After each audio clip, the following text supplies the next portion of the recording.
जय श्री सीताराम। ज्योतिष या धर्म में बहुत ज्यादा अंधविश्वास भी है। इस बात पर मैं क्या कहूंगा। बिल्कुल इस बात को मैं राजी करता हूं, इस बात को मैं एक्सेप्ट करता हूं कि हाँ, ज्योतिष या धर्म में बहुत ज्यादा अंधविश्वास भी है। अब मैं ये एक्सेप्ट क्यों कर रहा हूं? क्योंकि मैं एक प्रैक्टिकल व्यक्ति हूं, मैं एक साइंटिफिक व्यक्ति हूं। तो जब ज्योतिष या धर्म में बहुत ज्यादा अंधविश्वास भी है, तो मैं फिर ज्योतिष या धर्म को क्यों मानता हूं या क्यों फॉलो करता हूं या क्यों इसे आगे बढ़ाते रहता हूं? मैं आपको यहां पर एक चीज बताता हूं, बात समझाता हूं, मेरी बात समझिएगा। कौन सा ज्योतिष या कौन सा धर्म जिसमें अंधविश्वास है, कहां दकियानुसीता है? तो हम मॉडर्न ज्योतिष या मॉडर्न धर्म में कई अंधविश्वास या कई दकियानुसीता इसकी बात करते हैं। मैं आपको एक बात बताऊं, जैसे मेडिकल साइंस की बुक्स होती हैं, उसमें सारे सिद्धांत लिखे हुए होते हैं। संविधान है, बुक बनी है, उसमें सारे सिद्धांत लिखे हुए हैं, उसको फॉलो किया जाता है। लॉ हमारे कानून है, उसकी किताबें हैं, उनको फॉलो किया जाता है। लेकिन एग्जैक्टली जब ज्योतिष की किताबों की बात करते हैं या धर्म की किताबों की बात करते हैं, तो कई बार, मैं सभी की बात नहीं कर रहा हूं, श्रीमद् भगवद गीता, श्री रामचरितमानस, श्री रामायण, वृहद पाराशर, होरा शास्त्र, ये आज भी जैसी थी वैसी हैं। लेकिन कई सारी ऐसी किताबें, ऐसे ग्रंथ, कई सारे ऐसे लिटरेचर्स के साथ छेड़खानियां हुई हैं। आपको क्या लगता है, ये जो आक्रांता है, मुगल आए थे या अंग्रेज आए थे, हजारों साल इन्होंने राज किया? क्या 10, 20, 25, 30 साल राज किया? इतना भी करते तो भी ये हमारे जो हमारी लीगेसी है, जिस चीज में हम लेजेंड रहे हैं, क्या उन्हें भ्रष्ट करने का, उन्हें नष्ट करने का ये सब प्रयास न करते? तो कहां इन्होंने सैकड़ों सालों में इन्होंने राज्य किया। तो क्या लगता है आपको कि हमारे जो सचमुच जो साइंटिस्ट रहे थे, ऋषि मुनि रहे थे, जिन्होंने हमारे धर्म, हमारे हमारे जो शास्त्र रहे, चाहे ज्योतिष कह दें, चाहे आयुर्वेद कह दें, चाहे धर्म के किसी भी प्रकार का फील्ड हम कह दें, क्या इन्हें नष्ट भ्रष्ट करने का प्रयास नहीं किया होगा? निसंदेह किया है, और नष्ट भ्रष्ट करने का प्रयास भी किया है, और बहुत सारी ऐसी बातें उसमें डाल दी गई, इन लोगों ने आगे से डाली, जो कि लोगों को अंधविश्वास लगे। जो हमारे ऋषि मुनि, जो हमारे सचमुच ग्रंथों को बनाने वाले, इस साइंस को उजागर करने वाले थे, उन्होंने नहीं डाली थी। तो बाद में इन्होंने जो है वो आक्रांताओं ने बातें डाली और बहुत सारी चीजें तो नष्ट की। तो यदि मान के चले कि एक इतनी बड़ी किताब है, उसे नष्ट करके इतनी बड़ी कर दी गई, तो ये तो आधा सच हो गया। तो आधा सच भी एक प्रकार से समस्या क्रिएट करने वाला हो जाता है। और कई बार तो वह आधे सच में भी जो है बीच बीच में किसी प्रकार से कुछ चीजें को और ऐड कर दिया गया।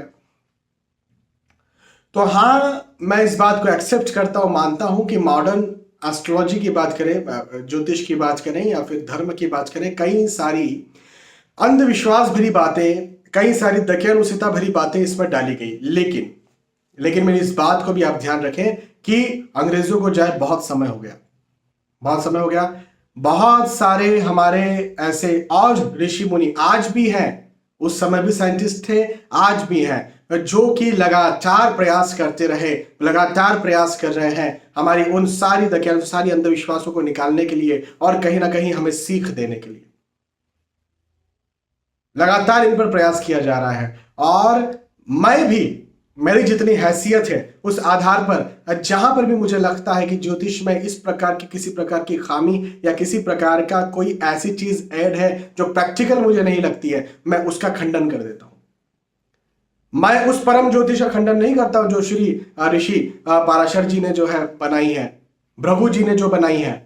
मैं ऑब्वियसली मैं कौन हूं, मेरी औकात क्या है, लेकिन मैं उसका खंडन करता हूं जो बाद में इन आक्रांताओं के द्वारा, इन मुगलों के द्वारा, इन अंग्रेजों के द्वारा उसे तहस नहस किया गया, उसे जलाने का प्रयास किया गया। हमारी नालंदा यूनिवर्सिटी का एग्जाम्पल लीजिए। हाँ, महान यूनिवर्सिटी, महान विश्वविद्यालय उस वक्त का।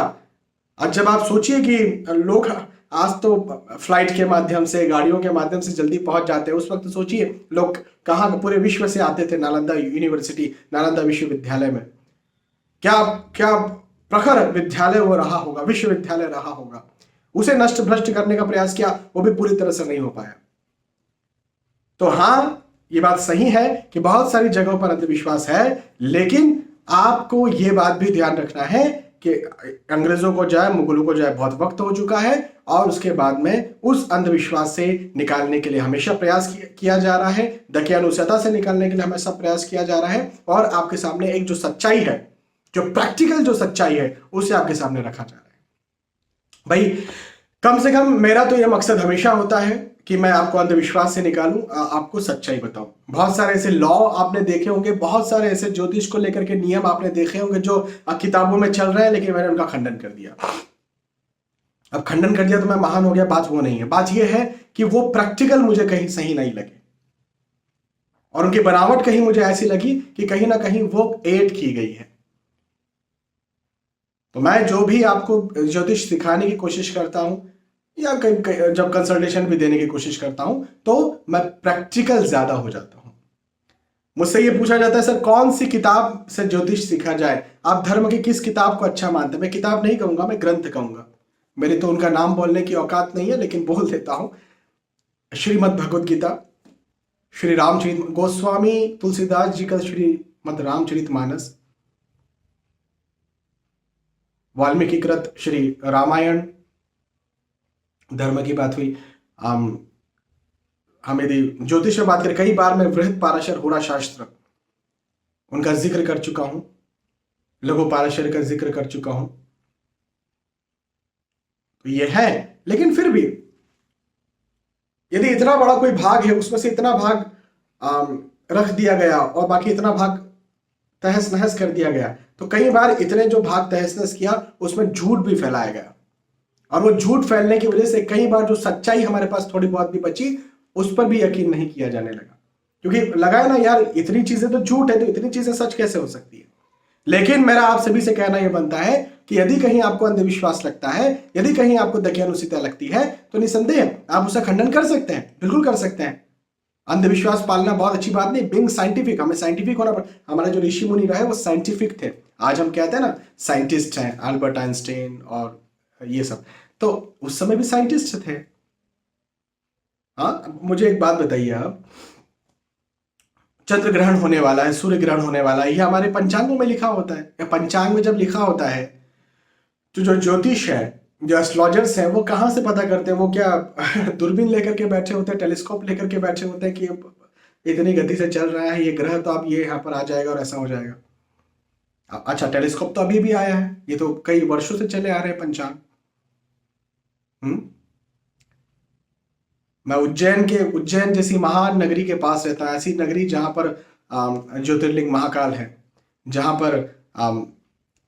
पर हमारे भगवान श्री परब्रह्म परमात्मा प्रभु श्री कृष्ण पढ़ने आए, शिक्षा लेने आए, जहां पर हर सिद्धि माता है, जहां शक्ति पीठ है, जहां पवित्र नदी है, जहां कुंभ लगता है। एक बहुत महान स्थली के पास मैं रहता हूं, और कभी यहां पर आकर के देखिएगा, कभी समझिएगा हमारे ज्योतिष शास्त्र को, तब समझ में आएगा कि ज्योतिष शास्त्र है क्या। और यदि आप लोग कहीं यहां पर आसपास रहते हैं तो बहुत अच्छी बात है, फील कीजिए उसे। तो अंधविश्वास बहुत ज्यादा है, बहुत ज्यादा जगह पर है, लेकिन मेरा हमेशा से ये प्रयास रहता है कि आपको अंधविश्वास से निकालूं, क्योंकि हमारा धर्म बिल्कुल सत्य है, हमारा ज्योतिष शास्त्र सत्य है, हमारा आयुर्वेद शास्त्र सत्य है, हमारा पाक शास्त्र सत्य, बहुत सारी चीजें हमारे शास्त्रों में जो कि सत्य है। जहां कुछ चीजें ऐड की गई, मैं कोशिश करता हूं कि निकाला जाए, अन्यथा मैं कंसल्ट करता हूं जो हमारे धर्म के, जो जिन्हें मैं सच्चा ऋषि मुनि मानता हूं या फिर सच्चा ज्ञाता मानता हूं, उनसे कंसल्ट करता हूं, फिर उसके बाद आपको सलाह करता हूं। तो धर्म को, हमारा जो ऋषि मुनियों ने जो सच्चे धर्म को बनाया है, जो सच्चे शास्त्रों को बनाया है, उसे गलत कहने का हक किसी के पास नहीं है। हाँ, मॉडर्न आज के जमाने में चीजें कहीं ना कहीं तहस नहस हो चुकी है, उसे गलत आप कह सकते हैं और उसमें बहुत सारी चीजों को ऐड कर सकते हैं, लेकिन हमारा मूल गलत नहीं है। मूल जो जो जड़ें होती ना वो गलत नहीं है, हो सकता है पत्ते कुछ गलत हो गए हों, उन्हें निकाल निकाल करके फेंक फेंक करके, जो सड़े हुए पत्ते हैं फेंक करके जो है या काट करके जो जो बचे हुए हमारे पास हैं उन्हें हम सिंचित करने का प्रयास कर रहे हैं। और इस प्रयास में आप भी लगे रहिए। और बहुत ज्यादा कुछ समझ नहीं आता, श्रीमद् भगवत गीता उठाई और पढ़ा, हो गया।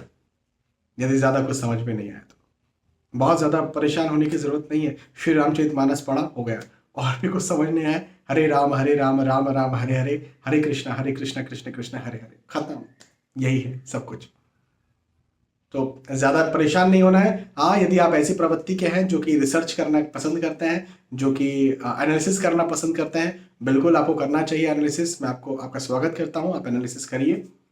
कुछ ऐसा आपको लिटरेचर मिलता है, कुछ ऐसी चीज मिलती है, तो आप मुझे मेल भी कर सकते हैं astrologyvs@gmail.com।